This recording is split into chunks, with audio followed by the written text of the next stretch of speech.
زندگی میں اگر آپ کے پاس سب کچھ ہے اور سب کچھ ہونے کے باوجود یہ چار چیزیں اگر آپ کی زندگی میں ہیں تو آپ سمجھ لیں کہ یو ہیو ناٹ پیس. آپ کے پاس سکون نہیں آئے گا. زندگی میں سب کچھ ہے آپ کے پاس اور اس سب کچھ کے ساتھ یہ چار چیزیں اگر آپ کی زندگی میں ہیں تو آپ کی زندگی میں سکون کبھی نہیں آ سکتا. سب سے پہلی چیز نگیٹو تھاٹس، منفی خیالات، منفی سوچ، منفی تھنکنگ. سب سے پہلی چیز، سب کچھ ہے آپ کے پاس، بینک بیلنس بھی ہے، اولاد بھی ہے، ریپوٹیشن بھی ہے، عزت بھی ہے، ولاس بھی ہیں، مرسیڈیز اور بی ایم ڈبلو بھی ہے، سب کچھ ہے آپ کے پاس. اگر یہ چار چیزیں آپ کی زندگی میں ہیں تو آپ کی زندگی کبھی سکون کا سمندر نہیں بن سکتی. سب سے پہلی چیز نگیٹو تھاٹس، منفی خیالات. A negative mind will never give you a positive life. ایک نگیٹو تھنکنگ آپ کو کبھی بھی زندگی میں پازیٹو زندگی نہیں دے سکتی. اب نگیٹو تھاٹس کیا ہوتے ہیں، منفی خیالات کیا ہوتے ہیں، مثال دے کے آپ کو سمجھاتا ہوں. گھر سے نکلے آپ صبح صبح، چلے مارکیٹ کی طرف، ٹوپی کا روڈ پہ پہنچے آپ، پیچھے سے ایک بڑی تیز کار والا ڈرائیور آپ کے قریب سے بالکل گزرا اور آپ کو بچاتے ہوئے بڑی تیزی سے آگے چلا گیا. بچ گئے آپ. لیکن جب شام کا وقت ہوا اور آپ گھر آئے، آپ پورے راستے یہ سوچ رہے تھے اگر میں مر جاتا تو میرے بچوں کا کیا ہوتا، اگر میں مر جاتا تو میری بیوی کو کس کے سہارے چھوڑ کے جاتا، اگر میں مر جاتا تو میرا کاروبار ڈسٹروائے ہو جاتا، اگر میں مر جاتا تو میرا ایمپائر ختم ہو جاتا، اگر میں مر جاتا تو میرے پیچھے جو جتنے لوگ ہیں ان کا کیا ہوتا. یہ کیا ہے؟ یہ نگیٹو تھاٹس ہیں. یہ کیا ہے؟ منفی خیالات ہیں. یہ کیا ہے؟ یہ منفی سوچ ہے. وہ ڈرائیور آپ کو بچاتے ہوئے نکل گیا لیکن آپ کا مائنڈ آپ کو سگنل دیتا رہا پوری رات اور پورا دن کہ اگر میں مر جاتا تو کیا ہوتا، اگر میں مر جاتا تو میرا ایمپائر ڈسٹروائے ہو جاتا. یہ نگیٹو تھاٹس نے آپ کے سکون کی زندگی کے سمندر کو برباد کر دیا. حضرات محترم، اگر اسی سوچ کی جگہ آپ کی سوچ یہ ہوتی آج میں بچ گیا، میری نیکی کی وجہ سے بچ گیا، آج میں بچ گیا، میری ماں کی دعا سے بچ گیا، آج میں بچ گیا، اللہ کی بارگاہ میں سجدہ شکر کی بنیاد پر بچ گیا، آج میں بچ گیا تو جمعے کی نماز کی وجہ سے بچ گیا، آج میں بچ گیا تو درود پاک پڑھنے کی وجہ سے بچ گیا. اگر اس سوچ کی جگہ آپ کی سوچ یہ ہوتی تو حضرات محترم، رات جب آپ بستر پر لیٹتے تو بڑے سکون کی نیند آپ کو آتی، آپ کی زندگی سکون کا سمندر بن جاتی. تو حضرات محترم، زندگی کو تباہ کرنے کے لیے، لائف کو ڈسٹروائے کرنے کے لیے جو سب سے پہلی چیز ہے انسان کی زندگی میں وہ کیا ہے؟ نگیٹو تھاٹس، منفی خیالات، منفی سوچ. اس کو جس دن آپ اپنی زندگی سے دور کر دیں گے، پیسہ نہیں بھی ہوگا، لکھ کے دیتا ہوں آپ کو، سکون کی نیند سوئیں گے آپ کی زندگی سکون کا سمندر بن جائے گی. حضرات محترم، یہ پہلی چیز تھی جو زندگی کو تباہ کرتی ہے، انسان کے سکون کو برباد کرتی ہے. انسان کے پاس سب کچھ ہونے کے باوجود انسان کی زندگی سکون کا سمندر کیوں نہیں بنتی؟ تو پہلی چیز تھی نگیٹو تھاٹس. دوسری چیز ہے لیٹ گو. دوسری چیز کیا ہے؟ لیٹ گو، معاف کرنے کا جذبہ. کیا معاف کرنے کا جذبہ. ہمارے اور آپ کے اندر آج کی تاریخ میں معاف کرنے کا جذبہ ختم ہو گیا ہے. ہمارے اور آپ کے اندر معاف کرنے کی عادت نہیں ہے. اگر کسی سے کوئی جھگڑا ہو جائے تو رات بستر پر جب آپ سوتے ہیں تو آپ پلاننگ کرتے ہیں. ریونج کا جذبہ آپ کی زندگی میں اور میری زندگی میں شامل ہو چکا ہے. معاف کرنے کا جذبہ ہمارے پاس نہیں ہے. اگر کسی سے تو میں ہو جائے ذرا سی بنیاد پر تو رات بھر ہم پلاننگ کرتے ہیں کہ اس کی زندگی کو تباہ کیسے کرنا ہے, اس کی زندگی کو ڈسٹروائے کیسے کرنا ہے, اس کی زندگی میں پرابلمز کیسے کریٹ کرنا ہے, اس کی زندگی کو مشکل کیسے بنانا ہے. تو حضرات محترم, یہ جذبہ, ریونج کا جذبہ جب تک آپ کی میری زندگی میں, معاشرے میں بسنے والے تمام لوگوں کی زندگی میں رہے گا, تب تک آپ کی اور میری زندگی سکون کا سمندر نہیں بن سکتی. لیٹ گو حضرات محترم, معاف کرنے کا جذبہ پیدا کیجئے, بھول جانے کا جذبہ پیدا کیجئے. اگر کسی سے تو میں ہو گئی ہے تو اللہ اور اس کے رسول کی خاطر معاف کر دیجئے, اللہ اور اس کے رسول کی رضا کے لیے معاف کر دیجئے. پھر دیکھیے انشاءاللہ آپ کی زندگی میں کس طریقے سے سکون آئے گا. آپ تو حدیث پڑھتے نہیں اور نہ آپ قرآن پڑھتے ہیں. اگر آپ کو پتہ بھی چل جائے حدیث کا ترجمہ یا قرآن کا ترجمہ تو آپ اس پر بیٹھ کر کے سوچتے نہیں ہیں. حضرات محترم, ان تھنکروں سے پوچھو جو لوگ دنیا داروں کی لکھی ہوئی کتابوں کو اپنی زندگی کا وقت دے کر کے پڑھتے ہیں اور اس پر غور و فکر کرتے ہیں. لیکن حضرات محترم, یہ مسلمان کی شان ہے کہ اس مسلمان کو زندگی کا سب سے بڑا انمول تحفہ دیا گیا قرآن اور حدیث کی صورت میں. یہ پڑھنا نہیں جانتا تو سنتا تو ہے, مولوی صاحب کی زبانی سن لیتا ہے, خطیب صاحب کی زبانی سن لیتا ہے, مؤذن صاحب کی زبانی سن لیتا ہے, مگر حضرات محترم ہوتا کیا ہے, ادھر سے سنتا ہے. بس جمعے میں بڑے غور سے آپ سنیں گے لچھے دار تقریریں, لیکن سننے کے بعد آپ اس پر غور و فکر نہیں کرتے. ایک ایک لفظ کائنات کا رہتی دنیا تک سنہرے حرفوں سے جگمگاتا رہے گا. تو غور و فکر کر یا مت کر, لیکن حضرات محترم جو اللہ کو مانتا ہے, اس کائنات میں غور و فکر کرتا ہے, وہ ضرور آقا کریم علیہ الصلوۃ والسلام کی باتوں پر فکر کرتا ہے. آج پوری دنیا کے تھنکر یہ کہنے پر مجبور ہیں, کیا وہ بات جو آقا کریم علیہ الصلوۃ والسلام نے 1400 سال پہلے کی تھی, کیا میں نے کہا آپ سے لیٹ گو, معاف کرنے کا جذبہ اپنے اندر پیدا کرو. آقا کریم علیہ الصلوۃ والسلام کی حدیث پاک ہے, آقا نے فرمایا صدقہ کرنے سے نہ مال گھٹتا ہے, صدقہ کرنے سے نہ مال گھٹتا ہے, اور معاف کرنے سے کبھی کسی کی عزت کم نہیں ہوتی. صدقہ دیجئے, اللہ آپ کے مال کو بڑھائے گا. معاف کریے, آپ کی عزت میں رب تبارک و تعالی 4 چاند لگا دے گا. حضرات محترم سنیے, اس پر عمل کیجئے, سن کر کے یہ کان سے اس کان پر مت نکال دیجئے. حضرات محترم پوری دنیا ادھر سے ادھر ہو سکتی ہے, آسمان پھٹ سکتا ہے, زمین اپنا سینہ چیر سکتی ہے, مگر آقا رحمت کی زبان سے نکلے ہوئے الفاظ تا قیام قیامت روشن چراغ کی طرح جگمگاتے رہیں گے. حضرات محترم آقا نے فرما دیا تو وہ ہو کر رہے گا, کیونکہ تیرا اور میرا نبی اپنی طرف سے کچھ نہیں بولتا. پھر کہاں سے بولتا ہے, تو قرآن کہتا ہے وما ينطق عن الهوى ان هو الا وحی یوحى. اس نبی پر جب تک وحی کی تار نہیں آتی, جب تک اس کی زبان نہیں کھلتی. حضرات محترم تو آقا کریم علیہ الصلوۃ والسلام کی کئی ہوئی باتوں پر عمل کیجئے, انشاءاللہ زندگی سکون کا سمندر بن جائے گی.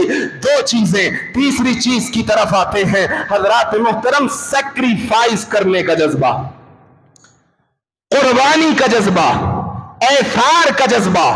حضرات محترم یہ جو جذبہ پہلے مسلمانوں میں ہوا کرتا تھا, یہ جذبہ آج ختم ہو گیا ہے. سیکریفائز کرنا انسان بھول گیا ہے. سیکریفائز کی جگہ انسان نے اپنے آپ کو سیلفش بنا لیا ہے. کیا کر لیا ہے؟ سیلفش. ہمہ وقت اپنے بارے میں سوچنا. آج ماڈرن ٹیکنالوجی اسپیس پر قبضہ کرنے کی کوشش کر رہی ہے. حضرات محترم سب کچھ ہے ان کے پاس, پاور ان کے پاس ہے, منی ان کے پاس ہے, طاقت ان کے پاس ہے, عزت ان کے پاس ہے, ریپوٹیشن ان کے پاس ہے. لیکن اب آپ جائزہ لیں تو آپ کو معلوم چلے گا کہ حضرات محترم سب سے زیادہ سیلفش اور سب سے زیادہ خود غرضی بانٹنے والے اور سب سے زیادہ خود غرضی رکھنے والے انسان بھی آپ کو ماڈرن دنیا کے اندر ملیں گے۔ حضرات محترم، آپ کیا سوچتے ہیں؟ ان کے پاس پاور ہے، پیسہ ہے، عزت ہے، ریپوٹیشن ہے، سب کچھ ہے، پوری دنیا پہ وہ کنٹرول کرتے ہیں، تو ان کی زندگی سکون کا سمندر ہوگی؟ حضرات محترم، ذرا پڑھیے آپ دنیا کی تاریخ کو، ذرا پڑھیے آپ حضرات محترم ریسنٹ کی نیوز کو، تو آپ کو معلوم چلے گا ان کے تو قبرستان بھی جب آپ دیکھیں تو وہ گارڈن نظر آتے ہیں۔ دیکھیے آپ امریکہ سے لے کے فیجی تک اور فیجی سے لے کے لندن کی شاہراہوں تک، حضرات محترم ان کے گارڈن، ان کے قبرستان دیکھو تو گارڈن ہے۔ تو آپ تو یہ سوچتے ہوں گے کہ ان کی زندگی میں تو بڑا سکون ہے، لیکن حضرات محترم تاریخ بتاتی ہے، یہ ریسنٹ کی نیوز بتاتی ہیں کہ وہ انہوں نے اپنے آپ کو چاہیں جتنا آگے بڑھا لیا ہو، اس پیس پر قبضہ کر چکے ہو وہ، لیکن حضرات محترم اندر سے کھوکھلے ہیں، اندر کی دنیا میں انہیں سکون نہیں ہے، اندر کی دنیا ان کی ویران ہے، ان کو سکون نہیں ہے۔ وہ سکون کیوں نہیں ہے؟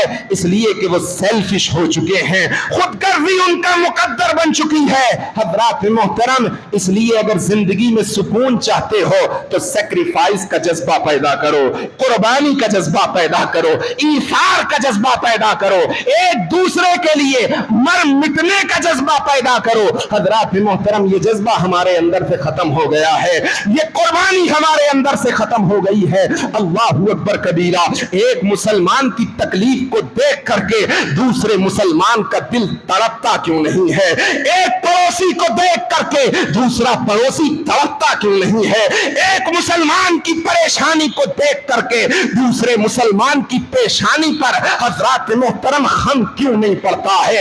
ایک مومن کو پریشانی میں مبتلا دیکھ کر کے دوسرا مومن تڑپتا کیوں نہیں ہے؟ حضرات محترم، یہ ایمان کا جذبہ نہیں تھا، یہ ایمان نہیں ہے کہ آپ ایک مسلمان کو پریشانی میں دیکھ کر کے آپ تڑپے نا۔ مسلمان کا جذبہ تو یہ تھا کہ جب ایک عرب کی شہزادی کو راجہ داہر نے ہندوستان کے اندر قید کیا تھا تو 17 سال کا نوجوان محمد بن قاسم کے روپ میں سندھ کی سرزمین سے نکلا تھا اور راجہ داہر کی اینٹ سے اینٹ بجاتی تھی۔ اپنی بہن کی عزت کو بچانے کے لیے، وہ اس کی سگی بہن نہیں تھی، وہ اس کی رشتہ دار نہیں تھی۔ حضرات محترم، رشتہ کیا تھا؟ ایمان کا رشتہ تھا، ایمان کا جذبہ تھا۔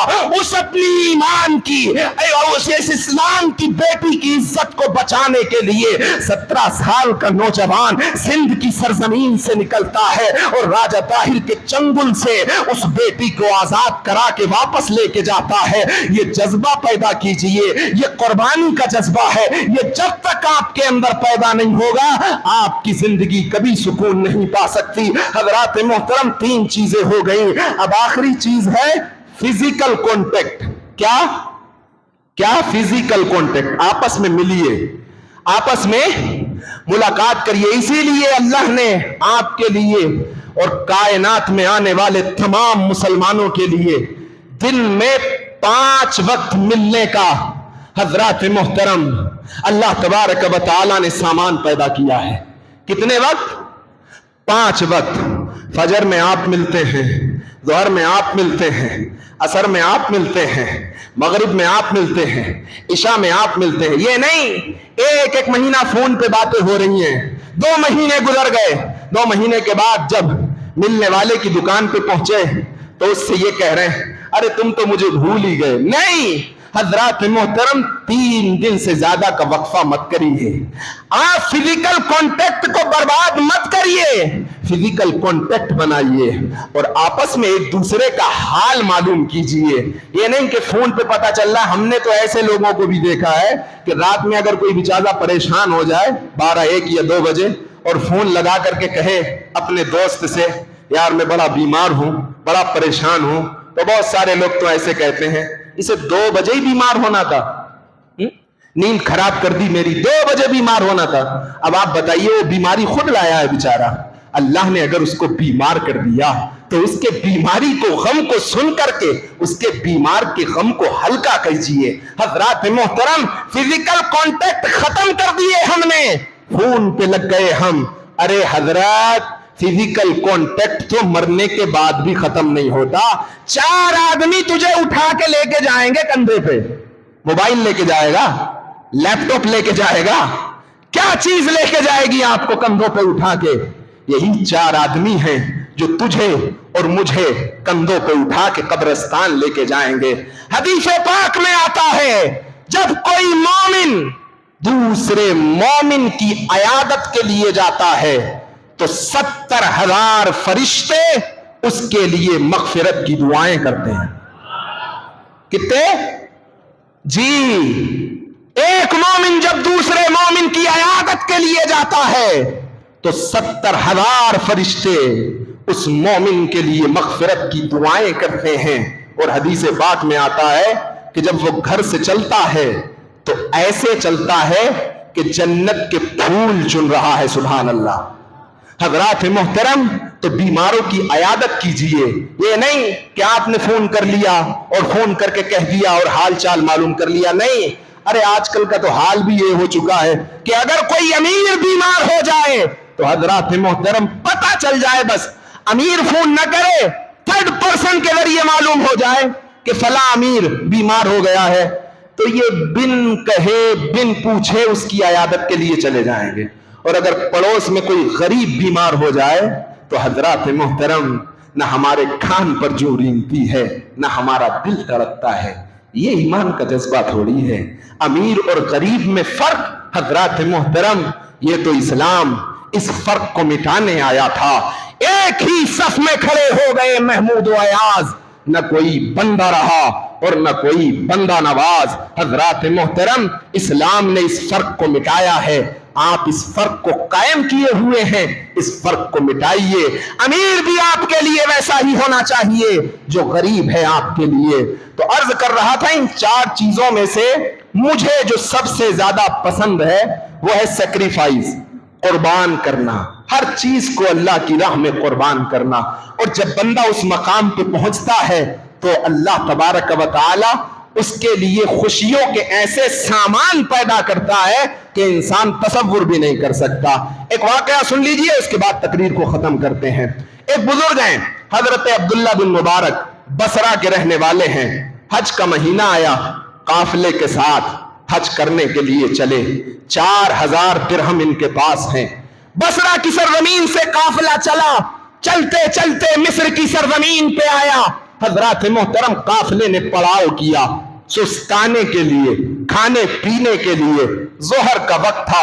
حضرت عبداللہ بن مبارک یہ بزرگ ہیں، 4000 اشرفیاں ان کے پاس ہیں، قافلے کے ساتھ ہیں۔ تمام قافلے کے لوگ بازار میں جاتے ہیں سامان خریدنے کے لیے، یہ بھی چلے۔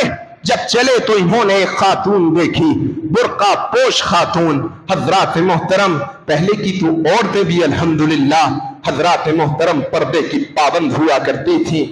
آج گھر کے جو منسٹر صاحب ہیں وہی پردہ نہیں کرا رہے ہیں تو گھر کی جو ہوم منسٹرائن ہیں وہ کیوں پردہ کریں گی؟ حضرات محترم، یہ تو شوہر پہ ہوتا ہے کہ وہ اپنی بیوی سے کتنا پردہ کرانا چاہتا ہے۔ حضرت بھی بے پردہ مارکیٹ میں ہیں اور حضرت کی بیگم بھی مارکیٹ میں بے پردہ نظر آ رہی ہیں۔ جس کے لیے سجنا چاہیے تھا اس کے لیے تو سجتی نہیں ہے، اور جن کے لیے سجنا نہیں چاہیے تھا ان کے لیے سچ سچ کے مارکیٹ میں جا رہی ہیں، بے برکتی اور نحوستیں گھر میں واپس لے کے آ رہی ہیں۔ حضرات محترم، تو کہاں سے برکتیں ہوں گی؟ اور پھر بھاگتے ہیں ایسے باباؤں کے پاس کہ کم وقت جو نماز کا انکار کرتے ہیں ان کے پاس آپ تعویذ لینے کے لیے جاتے ہیں۔ ابھی میں نے کل سنا ہے اور بہت دن ہو گئے سنتے سنتے مجھے، آپ ہی کے ہبلی کی سرزمین پر ایک محلہ ہے، رام نگر اس کا نام ہے، ایک بابا آتا ہے وہاں پہ نہ جانے کیرلا سے۔ حضرات محترم، اس کے پاس ایسے لائن لگتی ہے کہ ڈاکٹروں کے پاس بھی لائن نہیں لگتی ہوگی۔ کم وقت وہ نہ نماز پڑھتا ہے نہ روزہ رکھتا ہے، کچھ نہیں کرتا، لیکن حضرات محترم ہمارے مسلمان کلمہ پڑھنے والے مسلمان، قرآن کو ماننے والے مسلمان، اللہ کو ماننے والے مسلمان اس کے پاس جا کر کے تعویذ و نیبو لینے کے لیے جاتے ہیں۔ حضرات محترم، کہاں ہے ہمارا اور آپ کا ایمان؟ پھر کس منہ سے کہتے ہیں ہم کہ ہم مسلمان ہیں؟ حضرات محترم، نماز وہ نہیں پڑھتا، اس کے ماننے والے نماز نہیں پڑھتے۔ حضرات محترم، کیا ایسا شخص مسلمان ہو سکتا ہے جو نماز نہ پڑھے؟ ٹھیک ہے کہ وہ زبان سے انکار نہیں کرتا، لیکن عمل سے تو انکار کر رہا ہے، عمل سے تو بتا رہا ہے کہ میں نماز نہیں پڑھتا۔ حضرات محترم، اس کے سامنے لائن لگ جاتی ہے، لوگ لائن لگا کے کھڑے ہوتے ہیں۔ کاش اگر تو نے یہ لائن فجر کے وقت لگائی ہوتی، کاش تو نے یہ لائن ظہر کے وقت لگائی ہوتی، کاش تو نے یہ لائن عصر اور مغرب میں لگائی ہوتی، مغرب اور عشاء میں لگائی ہوتی، تو پھر تجھے کسی بابے کے پاس جانے کی ضرورت نہیں پڑتی۔ حضرات محترم، چھوڑیے آپ اللہ کو، قرآن کو، رسول کو، پھر یوں ہی آپ در بدر کی ٹھوکریں کھاتے ہوئے نظر آئیں گے۔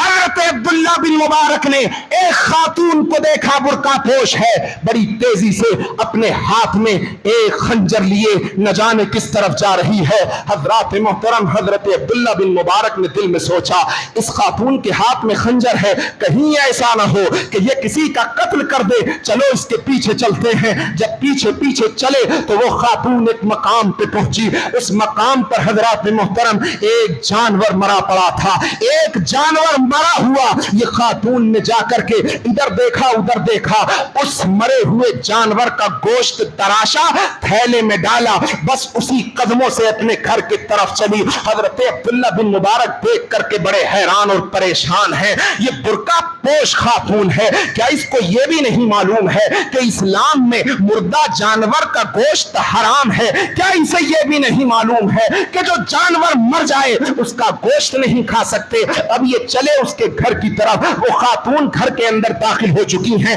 دروازے پر دستک دی، کہا کون؟ کہا فلاں ہو۔ دروازہ کھولا، انہوں نے سلام کیا، پردے کی اوٹ سے آواز آئی، کیا کام ہے؟ کہا میں نے چند لمحہ پہلے ابھی تمہیں دیکھا ہے، ایک مردہ جانور کا گوشت تراش کے تم لائی ہو، آخر معاملہ کیا ہے؟ کیا تمہیں پتا نہیں کہ اسلام کے اندر مردہ جانور کا گوشت حرام ہے؟ کہا اسلام تم سے زیادہ جانتی ہو، شریعت تم سے زیادہ جانتی ہو، جانتی ہو قرآن کو اور حدیث کو، کیا تمہیں یہ نہیں معلوم ہے کہ جس کے گھر کے اندر 3 دن کا فاقہ ہو جائے اس کے لیے مردہ جانور کا گوشت کھانا حلال ہے؟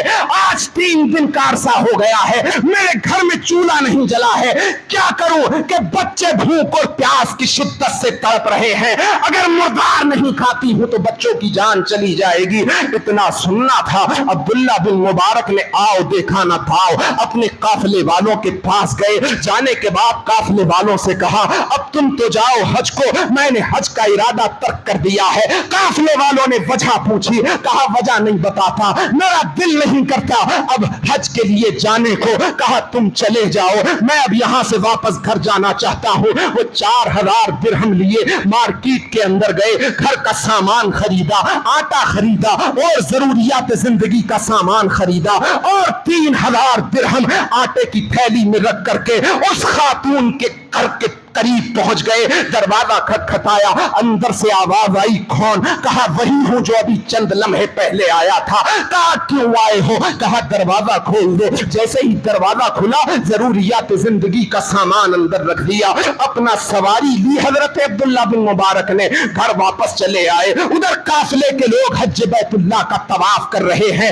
اللہ اکبر کبیرہ، حج کا طواف کرتے کرتے، حج کا طواف کرتے کرتے قافلے والے حج کا طواف کرنے کے بعد میں مدینہ منورہ پہنچتے ہیں۔ مدینہ منورہ کی حاضری ہے، قافلے کے لوگ، ان کے قافلے کے لوگ مدینے کی حاضری کر رہے ہیں۔ آقا کریم علیہ الصلوۃ والسلام کی جالیوں کے مبارک میں، جالیوں کے قریب میں ان کے قافلے والے کھڑے ہیں۔ چشم زدن نے کیا دیکھا کہ ایک شخص نے ایک تھیلی ان کے قافلے والے کے ایک آدمی کو تھما دی اور کہا کہ یہ تھیلی عبداللہ بن مبارک کو دے دینا اور یہ کہہ دینا کہ اللہ نے تمہارا حج قبول کر لیا ہے، اللہ نے تمہارا حج قبول کر لیا ہے۔ اب جب قافلہ واپس آیا بصرہ کی سرزمین پہ تو حضرات محترم ہوتا یہ ہے کہ حاجیوں کو مبارکباد دینے کے لیے انسان جاتا ہے۔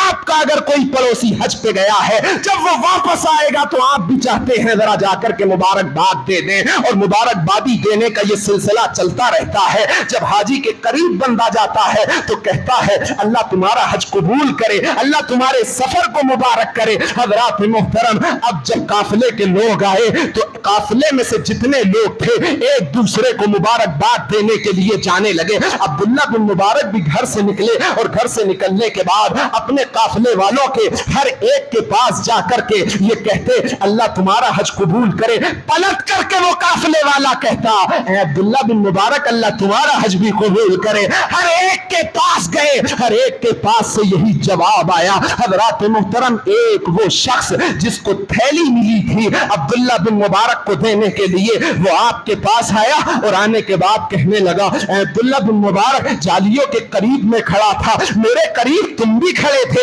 مجھے کسی نے تھیلی دی تھی تمہیں واپس دینے کے لیے، اس وقت تو مجھے یاد نہ آیا یہ تھیلی تمہاری میرے پاس میں امانت تھی، یہ لے لو، اللہ تمہارا حج قبول کرے۔ اتنا کہہ کر کے وہ پڑوسی چلا گیا۔ عشاء کی نماز کے بعد عبداللہ بن مبارک جب سو گئے بستر پر، حضرات محترم جب نیند لگی تو نیند میں کیا دیکھا، اب وقت خفتہ جاگ چکا تھا۔ آقا کریم علیہ الصلوۃ والسلام خواب میں تشریف لاتے ہیں اور عرض کرتے ہیں اے عبداللہ بن مبارک تو نے ہمارے گھر کی عورتوں کے لیے اپنے حج کا ارادہ ترک کیا تھا، اللہ نے قیامت تک تیری صورت پر ایک فرشتہ پیدا کر دیا ہے جو قیامت تک تیرے لیے حج کرتا رہے گا۔ حضرات محترم اتنی خوشخبری جب سنی تو آنکھ کھل گئی اور جیسے ہی تھیلی کھول کے دیکھی اس کے اندر 4000 درہم جو کہ تو باقی تھے۔ تو حضرات محترم یہ کون سا جذبہ تھا؟ یہ سیکریفائز کرنے کا جذبہ تھا، یہ اثار کا جذبہ تھا، یہ قربانی کا جذبہ تھا۔ ارے اس جذبے سے جتنا سکون ملتا ہے کائنات میں اتنا سکون کسی چیز سے نہیں ملتا۔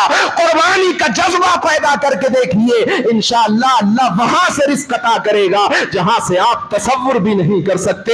استغفر اللہ ربی من کل ذنب خطیۃ واذنبتہ واتوب الیہ، اشہد ان لا الہ الا اللہ واشہد ان محمدا عبدہ ورسولہ، استغفر اللہ ربی من کل ذنب خطیۃ واذنبتہ واتوب الیہ، اشہد ان لا الہ الا اللہ وحدہ لا شریک لہ واشہد ان محمدا عبدہ ورسولہ۔ جیسا کہ ہر جمعے کو اعلان کیا جاتا ہے ہماری مسجد کے لیے آپ اپنی محبتوں کا نذرانہ بڑھ چڑھ کر کے اللہ کی بارگاہ میں پیش کریں۔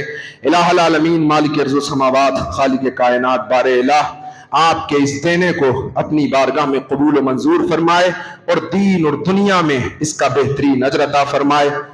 381واں عرس مبارک حضرت سید بندن شاہ قادری ہر سال کی طرح امسال بھی منایا جا رہا ہے 14/6/2023 بروز بدھ بعد نماز عصر قادریہ مسجد توریکل سے نکل کر سید چوک مومن plot cool pet P be road اور درگاہ شریف کو پہنچے گا، اور بعد نماز عشاء سندل صلاۃ و سلام اور فاتحہ خوانی ہوگی، اور بتاریخ 15/6 بروز جمعرات عرس مبارک ہوگا، اور بعد نماز مغرب لنگر عام کا اہتمام رہے گا۔ تمامی حضرات سے شرکت کی گزارش کی جاتی ہے۔